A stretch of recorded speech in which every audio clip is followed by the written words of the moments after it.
আসসালামু আলাইকুম বন্ধুরা। আজ বানাবো আমার পছন্দের একটা জিনিস।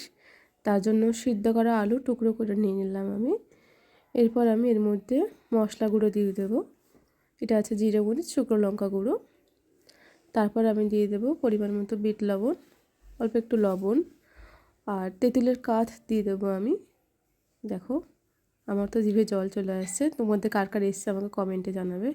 এরপর কুচনো কাঁচা লঙ্কা, কুচনো পেঁয়াজ, কুচনো শসা, মটর সিদ্ধ দিয়ে দেবো আমি।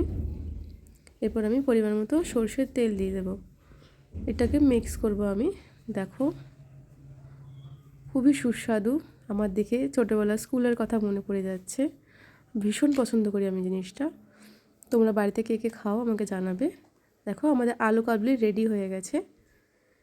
খুবই সুন্দর একটা জিনিস, দেখলে জিভে জল চলে আসে। তোমরা প্রত্যেকেই ট্রাই করবে, আশা করি তোমাদের ভালো লাগবে। তোমাদের কার কার পছন্দ আমাকে কমেন্ট বক্সে জানাবে। আমার তো পার্সোনালি ভীষণ পছন্দের একটা জিনিস আলু কাবলি, যেটা আমরা স্কুলে খেতাম।